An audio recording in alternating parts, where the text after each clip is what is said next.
अस्सलाम वालेकुम students, welcome to chemistry सीखो। हाइड्रोकार्बन्स की ये सेकंड वीडियो है और इस वीडियो में हम लोग स्टार्ट करेंगे एल्केन्स के बारे में। तो जैसा कि मैंने प्रीवियस वीडियो में बताया था कि हम लोग दो पार्ट में किसी भी एक फंक्शनल ग्रुप को या एल्केन्स को, हाइड्रोकार्बन्स को पढ़ेंगे। तो एल्केन्स के इस पार्ट में हम लोग डिस्कशन करेंगे इसकी कुछ जनरल इंट्रोडक्शन के बारे में, इसका प्रिपरेशन कैसे होता है और फिजिकल प्रॉपर्टीज़ के बारे में। तो वीडियो को आप एंड तक देखिएगा ताकि आपको सारी बातें समझ में आ सके। साथ ही साथ आप नोट्स बनाते चलिएगा ताकि आपको रिवाइज करने में आसानी हो। तो चलिए शुरू करते हैं। एल्केन्स 10th क्लास में आपने पढ़ रखा है, हम उसके बारे में बहुत सारी चीज़ें जानते भी हैं। तो शुरुआत करते हैं एकदम बेसिक से ही, जैसे कि इसको हम लोग पैराफिन्स के नाम से भी जानते हैं। ठीक है, इसका एक और नाम होता है पैराफिन्स।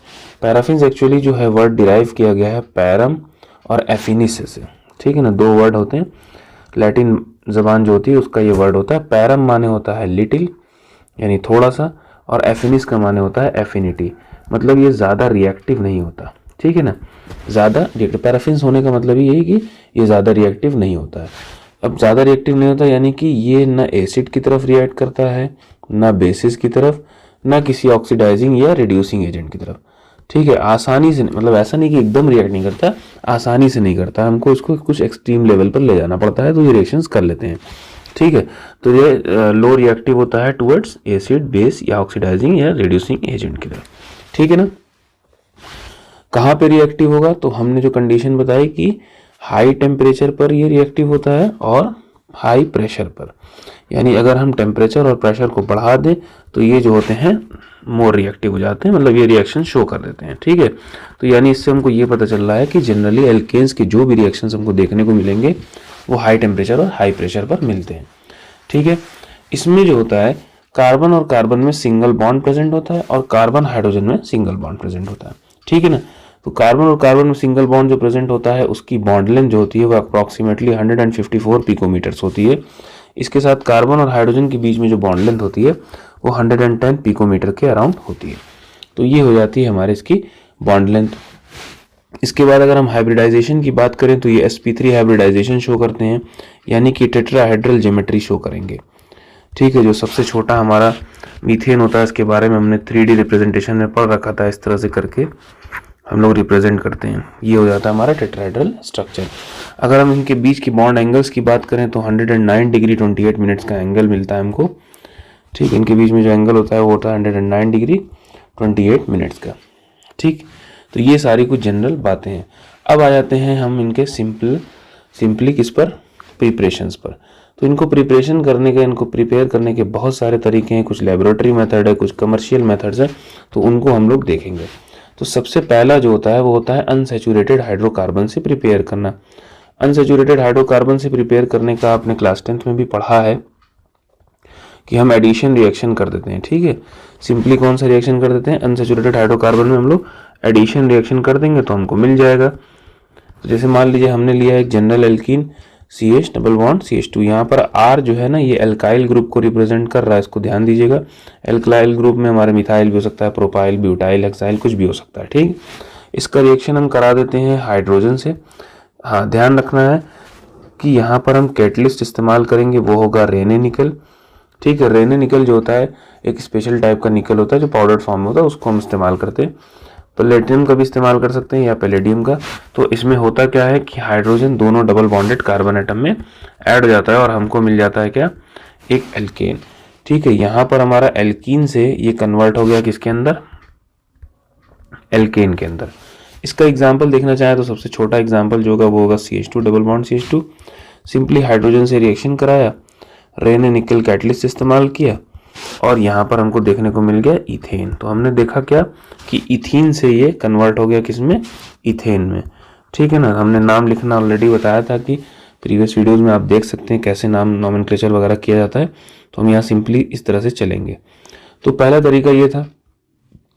इसके अलावा जो है हम लोग और भी तरीका इस्तेमाल कर सकते हैं, जैसे कि हम लोग अनसैचुरेटेड हाइड्रोकार्बन का ना ऑर्डिनरी निकल के साथ भी हाइड्रोजिनेशन कर सकते हैं। ये जो रिएक्शन हो रहा है जहाँ हाइड्रोजन ऐड हो रहा है इसको हम लोग हाइड्रोजिनेशन रिएक्शन बोलते हैं। ठीक, सो बेसिकली हाइड्रोजन ऐड हो रहा हो तो इसको बोलेंगे हम लोग हाइड्रोजिनेशन।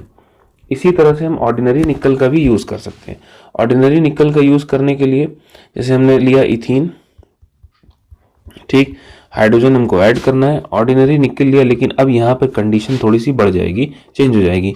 523 केल्विन से लेके 27 नहीं बल्कि 73 केल्विन, 573 केल्विन के अराउंड हमको टेम्परेचर रखना पड़ेगा। ऑलरेडी हाई टेम्परेचर है, तो यहाँ पर ये किस में कन्वर्ट हो जाता है, इथेन में कन्वर्ट हो जाता है।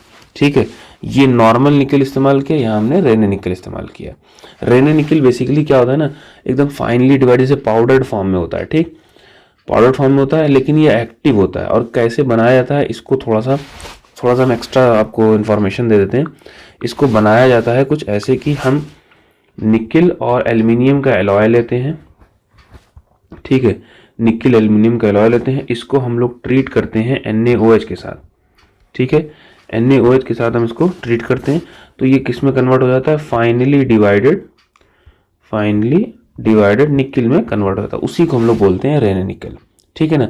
असल में होता क्या है कि जो एल्युमिनियम होता है वो सोडियम हाइड्रोक्साइड में डिसॉल्व हो जाता है, तो सिर्फ प्योरली बचता है पाउडर्ड फॉर्म में कह लीजिए, या एकदम छोटे छोटे टुकड़े के फॉर्म में, क्योंकि पाउडर्ड फॉर्म नहीं हो सकता, मेटल है ना, लेकिन पाउडर जैसा ही दिखेगा, अगर आप उसको देखेंगे तो पाउडर जैसा लगता है, तो वो उसमें कन्वर्ट हो जाता है। तो ऑर्डिनरी निकल लेंगे तो हमको अलग कंडीशन रखनी पड़ेगी, रेने निकल में नॉर्मली आराम से हम करा सकते हैं रिएक्शन को। ठीक है, इस रिएक्शन को हम लोग रिडक्शन भी कह सकते हैं, क्योंकि हाइड्रोजन ऐड हो रहा है। ये जो रिएक्शन है ये एक नेम्ड रिएक्शन है, इसको ध्यान दीजिएगा। नेम्ड रिएक्शन होने का मतलब, इसको एक साइंटिस्ट थे, दो साइंटिस्ट थे बेसिकली, एक सेबाटियर नाम से और एक सैंडर नाम से। इन लोगों ने इस रिएक्शन को करके दिखाया था। ठीक है, इसलिए हम इनके नाम से इस रिएक्शन को पढ़ते हैं कि ये सेबाटियर एंड सैंडर्न रिएक्शन है, जहां पर ऑर्डिनरी निकल का इस्तेमाल करके इथीन को इथेन में कन्वर्ट किया जाता है। ठीक है, और टेम्परेचर ध्यान दीजिएगा 523 से लेके 573 केल्विन के बीच होता है। तो ये था हमारा अनसैचुरेटेड हाइड्रोकार्बन से प्रिपरेशन। अब इसके बाद अगर हम बात करें इसके दूसरे प्रिपरेशन की, तो हम इनका प्रिपरेशन एल्काइल हैलाइड से भी कर सकते हैं। एल्काइल हैलाइड कॉमन नेम होता है हेलो एल्केन्स का। ठीक है, हेलो एल्केन्स क्या होती है, यानी किसी एल्केन में एक हाइड्रोजन रिप्लेस हो जाए और वहां पर हेलोजन लग जाए। ठीक है, तो उसको हम लोग बोलते हैं एल्काइल हैलाइड। अब एल्काइल हैलाइड में हमको जो पढ़ना है, सबसे पहले वो ग्रिग्नार्ड रिएजेंट से पढ़ना है। देखिए, ग्रिग्नार्ड रिएजेंट एक बहुत इंपॉर्टेंट रिएजेंट होता है ऑर्गेनिक केमिस्ट्री में। विक्टर ग्रिग्नार्ड नाम के एक साइंटिस्ट थे, उन्होंने इसको बनाया था, और ये इसके लिए उनको नोबेल प्राइज भी मिला था। आई थिंक 1912 या 13 के अराउंड उनको इसके लिए नोबेल प्राइज भी मिला था। इसको बनाया कैसे था पहले हम ये देख लेते हैं। तो एल्काइल हैलाइड हम इस तरह से रिप्रेजेंट करते हैं, मैग्नीशियम से रिएक्शन कराते हैं ड्राई ईथर के प्रेजेंस में। ठीक है, तो ये हमारा कन्वर्ट हो जाता है किसमें, RMgX में। इसी को हम लोग बोलते हैं ग्रिग्नार्ड रिएजेंट। ठीक है, ये हमारा क्या बन गया, ग्रिग्नार्ड रिएजेंट बन गया, जहां पर R एक एल्काइल ग्रुप है और X जो है हमारा हेलोजन है। कोई भी हेलोजन हो सकता है, फ्लोरीन, क्लोरीन, ब्रोमीन, आयोडीन, कुछ भी ले सकते हैं। ठीक है, अब इससे हम बनाएंगे कैसे, तो इससे सिंपली तरीका बनाने का ये है कि आप इसकी हाइड्रोलिसिस कर दीजिए। तो हम कह देते हैं क्या, हाइड्रोलिसिस ऑफ ग्रिग्नार्ड रिएजेंट, इसको शॉर्ट में हम लिख रहे हैं। ठीक है, क्या करना है, हमने लिया एक, मान लीजिए RMgX, हमने ग्रिग्नार्ड रिएजेंट लिया। अब यहाँ पे R की जगह CH3, C2H5, C3H7 कुछ भी ले सकते हैं, और इसका रिएक्शन हमने करा दिया वाटर से, यानी हाइड्रोलिसिस कर दी। तो ये किस में कन्वर्ट हो जाएगा, ये कन्वर्ट हो जाता है RH में, और एक हमको प्रोडक्ट मिलता है, बाई प्रोडक्ट ये। ठीक है, ये हमारा क्या है, ये हमारा हो गया एल्केन, और ये क्या था हमारा ग्रिग्नार्ड रिएजेंट। तो इस तरह से हम लोग कन्वर्ट कर सकते हैं। ठीक है, इसका एक एग्जांपल अगर आप देखना चाहें, तो हम जैसे मान लिया हमने लिया CH3Br। ठीक है, इसका रिएक्शन कराया मैग्नीशियम से ड्राई ईथर के प्रेजेंस में, तो ये हमारा कन्वर्ट हो जाएगा CH3MgBr में।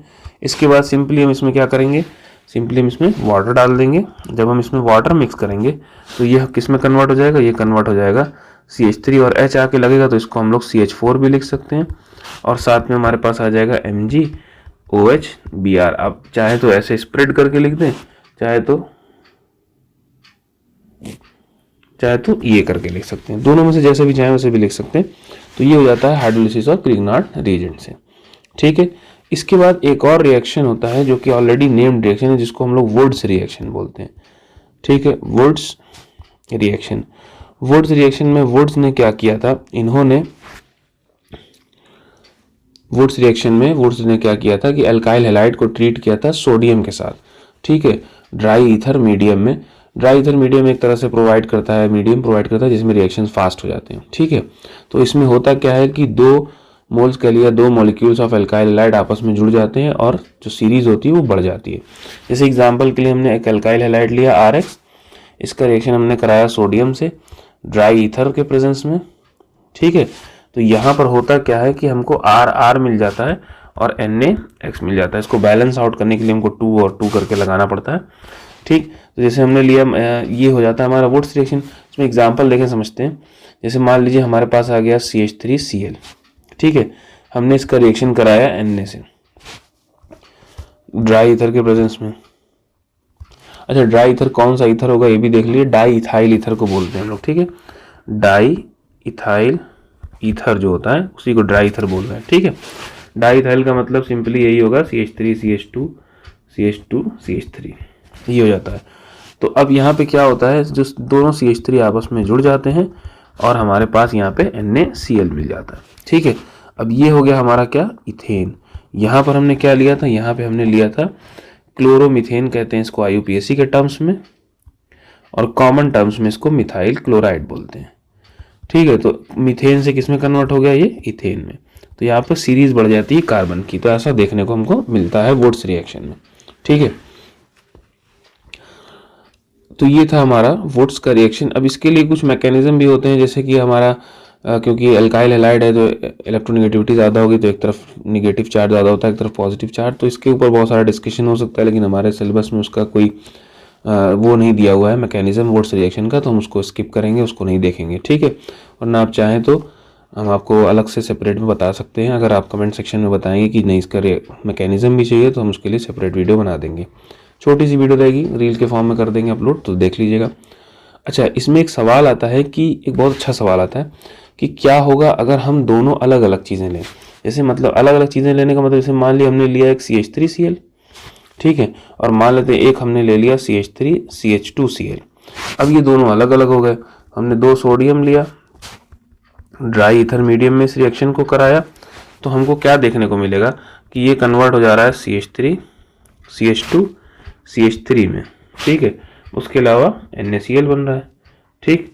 इसके बाद क्या होता है, इसके बाद ये खुद से भी कंबाइन होता है और ये भी खुद से भी कंबाइन होता है, क्योंकि ये आपस में भी रिएक्शन कर सकते हैं। जनरली एक्सपेक्टेड ये था कि हमको ये मिलेगा, लेकिन ये खुद से भी कंबाइन करके हमको एक और प्रोडक्ट इथेन भी दे देते हैं और एक और प्रोडक्ट ब्यूटेन भी दे देते हैं हमको, ठीक है। तो हमको ये दोनों प्रोडक्ट भी मिल जाते हैं। इसमें हुआ क्या कि इसमें खुद से कंबाइन हो गया, ठीक है। तो इतने सारे प्रोडक्ट मिल गए, तो बेसिकली एक तरह का मिक्सचर मिल गया। अब क्योंकि इसकी और इनकी, मतलब इन तीनों की, यानी इथेन, प्रोपेन और ब्यूटेन की बॉइलिंग पॉइंट थोड़ी क्लोज है, तो इनको सेपरेट करना मुश्किल हो जाता है, इसलिए हम सेपरेट नहीं इस्तेमाल करते हैं। इस्तेमाल करेंगे तो बन जाएगा प्रोडक्ट, ऐसा नहीं कि नहीं बनेगा, बस ऐसा मिक्सचर बनेगा कि जिनको हम तीनों को सेपरेट करना, यहाँ 3 प्रोडक्ट्स बन रहे हैं, उनको सेपरेट करना मुश्किल हो जाएगा, इसलिए हम इसका इस्तेमाल नहीं करते हैं, ठीक है। इसके बाद बारी आती है हमारे थर्ड रिएक्शन की। तो थर्ड रिएक्शन में हम क्या करेंगे, रिडक्शन करेंगे। किसका रिडक्शन करेंगे, अल्काइल हैलाइड का रिडक्शन करेंगे। तो reduction of alkyl halide. Alkyl halide क्या है, हेलो एल्केन, इसको हम लोग रिड्यूस करते हैं। तो देखिए, किसी भी चीज़ को रिड्यूस करना हो तो हमको एक कैटलिस्ट चाहिए जो कि उसको रिड्यूस करने में हेल्प करे, ठीक है। तो आप कौन सा कैटलिस्ट इस्तेमाल कर सकते हैं, यहाँ पे हम कई सारे कैटलिस्ट इस्तेमाल कर सकते हैं। जैसे एग्जांपल के लिए अगर हम बात करें यहाँ इस केस में कैटलिस्ट की, तो यहाँ पर हम कैटलिस्ट ले सकते हैं जिंक और HCl में, ठीक है, एसिडिक मीडियम में, या हम चाहें तो जिंक का इस्तेमाल कर सकते हैं एसिटिक एसिड में भी, या हम इसको बेसिक मीडियम में भी ले जा सकते हैं जिंक NaOH में भी, या हम जिंक कॉपर का कपल भी इस्तेमाल कर सकते हैं, ये दोनों एक दूसरे के साथ मिक्स करके अल्कोहल में, ठीक है। इन सब चीज़ों को इस्तेमाल कर सकते हैं। तो ये किस में कन्वर्ट हो जाएगा, ये हमारा सिंपली कन्वर्ट हो जाएगा एल्केन में, ठीक है। और बाकी जो हमारा हाइड्रोजन यहाँ ऐड हो रहा है, तो हम चाहें तो इसको रिप्रेजेंट कर सकते हैं कि यहाँ पे H2 लिखा दिया, तो हमको एक बाई प्रोडक्ट भी मिलेगा HX, ठीक। जैसे एग्जांपल के लिए CH3 CH2Cl, हमने मान लिया जिंक एसिडिक मीडियम में ले लिया HCl में, तो हमको क्या मिला प्रोडक्ट, हमको मिलेगा CH3 और HCl। तो इस तरह से रिड्यूस करके हम लोग बना सकते हैं, ठीक है। थर्ड हमारे पास जो आ जाता है वो होता है हमारा कार्बोक्सिलिक एसिड से। ठीक है, हम कार्बोक्सिलिक एसिड से भी एल्केन को बना सकते हैं। तो कार्बोक्सिलिक एसिड से एल्केन को एल्केन में कन्वर्ट करना है तो हमको कई सारे प्रोसेस मिलते हैं, जैसे कि डीकार्बोक्सिलेशन भी। इसके अलावा हमारे पास एक कोल्बे इलेक्ट्रोलिसिस है, वो भी करते हैं। तो सबसे पहले हम लोग देखते हैं इसका डीकार्बोक्सिलेशन। डीकार्बोक्सिलेशन क्या होता है?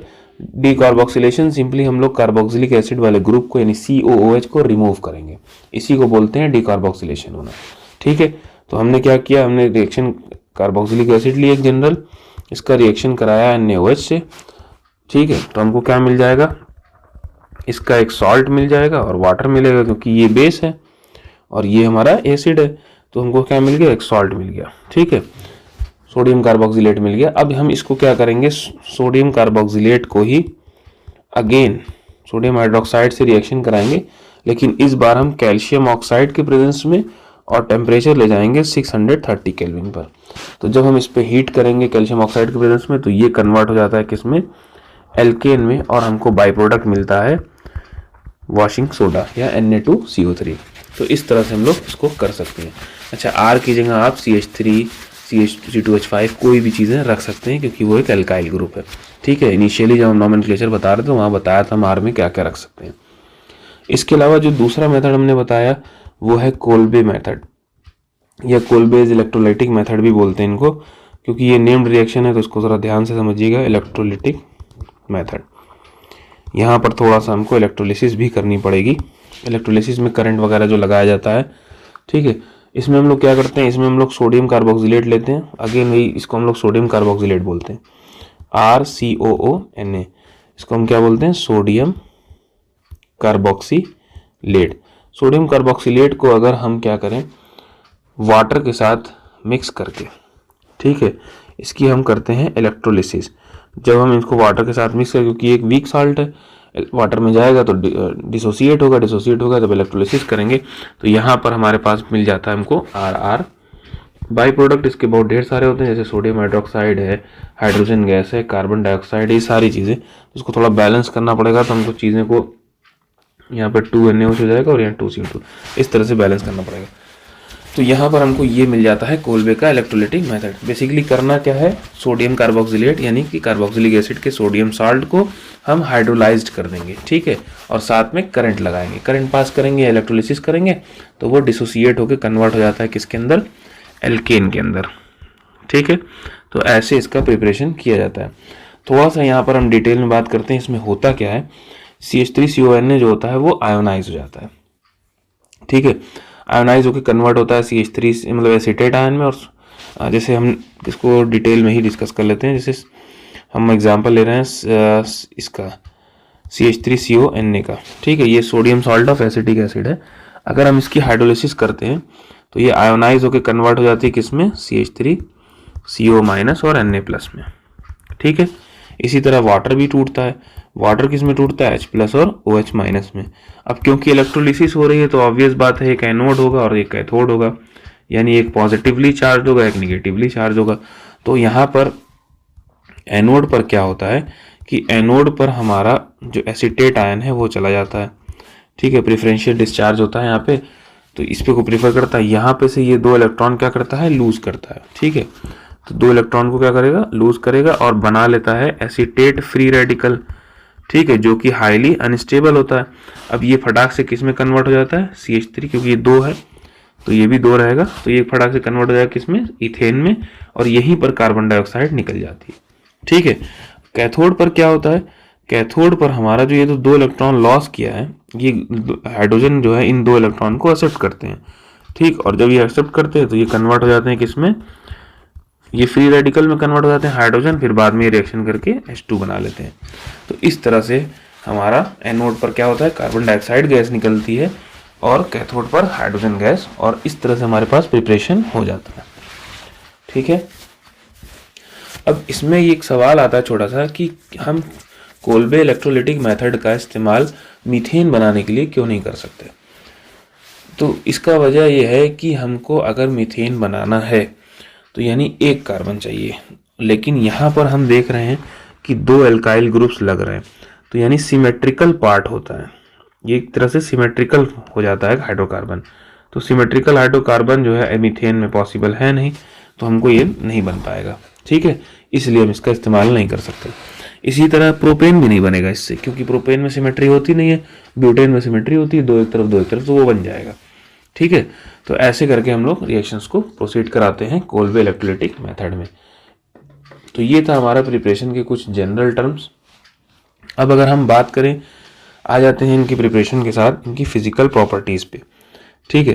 तो छोटी मोटी फिजिकल प्रॉपर्टीज़ हैं, कुछ ज़्यादा कॉम्प्लेक्स नहीं होती, इनमें कुछ जनरल फिजिकल प्रॉपर्टीज़ होती हैं। तो फिजिकल प्रॉपर्टीज़ में सबसे पहली बात कि इनका नेचर कैसा होता है, किस स्टेट में पाए जाते हैं। सबसे पहले इनको एक चीज़ याद रखिए, क्योंकि ये हाइड्रोकार्बन है तो नॉन पोलर होंगे। हमको पता है ऑलरेडी कि जब इलेक्ट्रोनेगेटिविटी डिफरेंस है नहीं तो पोलरिटी आएगी नहीं, ठीक है, क्योंकि कार्बन कार्बन और कार्बन हाइड्रोजन में कोवेलेंट कैरेक्टर होता है, इसलिए, और इलेक्ट्रोनेगेटिविटी की भी वजह है और कोवेलेंट कैरेक्टर की भी वजह है, ठीक। अब इनके पास जो होती है वीक वान डर वाल फोर्स होती है, ठीक है। वीक वान डर वाल फोर्स का मतलब दो मॉलिक्यूल के बीच के इंटरैक्शंस वीक होते हैं, ठीक है। तो ड्यू टू वीक वान डर वाल फोर्स, है ना, इनका जो कार्बन 1 से लेके कार्बन 4 तक का जो मेंबर होता है, यानी मीथेन, इथेन, प्रोपेन और ब्यूटेन, ये गैस के फॉर्म में पाई जाती है, ठीक है। उसके बाद पेंटेन से लेके हमारा C17 तक, ठीक है, हेप्टडेकेन ये बोलते हैं इस तरह से कुछ, C17 तक ये जो होता है लिक्विड फॉर्म में पाया जाता है, और C18 से लेके उसके ऊपर जहां तक जाएंगे वो सॉलिड फॉर्म में पाया जाएगा, ठीक है। C18 से ऊपर जाएंगे तो वो किस फॉर्म में पाया जाएगा, सॉलिड फॉर्म में। तो 1 से लेके 4 तक गैस के फॉर्म में, 5 से लेके 17 तक लिक्विड के फॉर्म में, और 18 के ऊपर सॉलिड के फॉर्म में। ये क्यों हो रहा है, ये इसलिए हो रहा है क्योंकि इनमें वीक वान डर वाल फोर्स होती है, ठीक है। अच्छा, ये जो स्टेट हम बता रहे हैं ये 298 केल्विन पर बता रहे हैं, ये भी ध्यान रखना है, स्टेट हमेशा रूम टेम्परेचर पर मेंशन किया जाता है, ठीक है। तीसरी, अगर हम इनकी प्रॉपर्टीज की बात करें तो ये ऑर्डरलेस होते हैं, इनमें कोई स्मेल नहीं होती, और साथ ही साथ ये कलरलेस भी होते हैं, इनमें कोई कलर भी नहीं होता। इसीलिए जो हमारा घर पे जो लिक्विफाइड पेट्रोलियम गैस यानी LPG सिलेंडर इस्तेमाल होता है ना, उसमें भी ऑक्टेन वगैरह भरी जाती है, तो उसमें कोई स्मेल नहीं होती, और उसमें भी हाइड्रोकार्बन फिल होते हैं, basically mixture of hydrocarbon fill होते हैं, कोई स्पेसिफिक हाइड्रोकार्बन नहीं। तो ऐसे सिनेरियो में आपको उसमें गैस में जब लीक होती है तो स्मेल आती है, तो वो स्मेल आती है हाइड्रोजन सल्फाइड गैस की, उसमें वो भी मिक्स की जाती है ताकि हमको पता चल सके अगर कोई लीकेज हो रहा हो तो नहीं। ये बहुत इंपॉर्टेंट बात है, ध्यान दीजिएगा कि जो LPG होता है ना, उसमें हाइड्रोकार्बन के साथ फिल किया जाता है हाइड्रोजन सल्फाइड गैस को। इसी की स्मेल से हमको अंदाजा लगता है कि LPG में लीकेज है, ठीक है। अब क्योंकि ये नॉन पोलर है और वाटर एक पोलर सॉल्वेंट है, तो ये इनसॉल्युबल होगा वाटर में, ठीक है, इनसॉल्युबल इन वाटर। क्योंकि हम सब फोर्थ चैप्टर में बहुत सारी चीजें सब पढ़ चुके हैं, तो वाटर एक पोलर सॉल्वेंट है और ये नॉन पोलर सॉल्वेंट है, तो दोनों एक दूसरे में मिक्स नहीं होंगे, ठीक है। पोलर एक दूसरे में मिक्स होता है, नॉन पोलर। तो नॉन पोलर में जैसे मान लिए हमारा पेट्रोल हो गया, ऑयल हो गया, तो उसमें ये एल्केन्स जो होते हैं मिक्स हो जाएंगे, ठीक। इसके बाद जो पांचवी बड़ी इंपॉर्टेंट बात है वो बहुत ज़रूरी है, वो ये है कि जो बॉइलिंग पॉइंट होती है ना, वो बढ़ती जाती है मोलिक्यूलर मास के साथ। जैसे जैसे मोलिक्यूलर मास बढ़ता जाएगा वैसे वैसे क्या होता जाएगा, बॉइलिंग पॉइंट इंक्रीज करती जाएगी। क्यों इंक्रीज करती जाती है, क्योंकि वान डर वाल इंटरैक्शन बढ़ता जाता है या वान डर वाल फोर्स बढ़ती जाती है। वान डर वाल फोर्स क्या होता है, दो मॉलिक्यूल के बीच के फोर्स ऑफ अट्रैक्शन को हम लोग वान डर वाल फोर्स बोलते हैं। एक मॉलिक्यूल ये, एक मॉलिक्यूल बी, इनके बीच के फोर्स ऑफ अट्रैक्शन को हम लोग वान डर वाल फोर्स बोलते हैं, ठीक है। इस वजह से इनका बॉइलिंग पॉइंट बढ़ता जाता है, ठीक। तो ये कुछ 4-5 इंपॉर्टेंट प्रॉपर्टीज हैं जिनको हमने समझा। पहला ये कि नॉन पोलर नेचर, क्योंकि इलेक्ट्रोनिगेटिविटी नहीं होती और कोवेलेंट कैरेक्टर शो करते हैं, दोनों नॉन मेटल्स हैं। वीक वान डर वाल फोर्स होने की वजह से इनके 1 से लेकर 4 तक के मेंबर गैस होते हैं, 5 से लेकर 17 तक लिक्विड और 18 से ऊपर सॉलिड। ऑर्डरलेस होते हैं, कलरलेस होते हैं, ना इनमें स्मेल होगी ना कोई कलर होगा। वाटर में सॉल्युबल नहीं होंगे, किस में सॉल्युबल होंगे, soluble in non polar solvent, soluble in non polar solvent only. Boiling point बढ़ाने पर इनका मोलिकुलर मास बढ़ जाएगा, वान डर वाल फोर्स जो है बढ़ने की वजह से, रीजन उसका ये होता है, ठीक है। इसके अलावा एक आध रीजन और ये भी होता है कि सरफेस एरिया भी बढ़ जाती है मोलिक्यूल की, इस वजह से भी इनका बॉइलिंग पॉइंट बढ़ जाता है। तो ये था हमारा discussion preparation of alkanes and physical properties of alkane पर। उम्मीद करते हैं कि आपको सारी बातें समझ में आई होंगी। अभी भी कोई क्वेश्चन या डाउट है तो आप कमेंट सेक्शन का यूज़ कर सकते हैं। Thank you.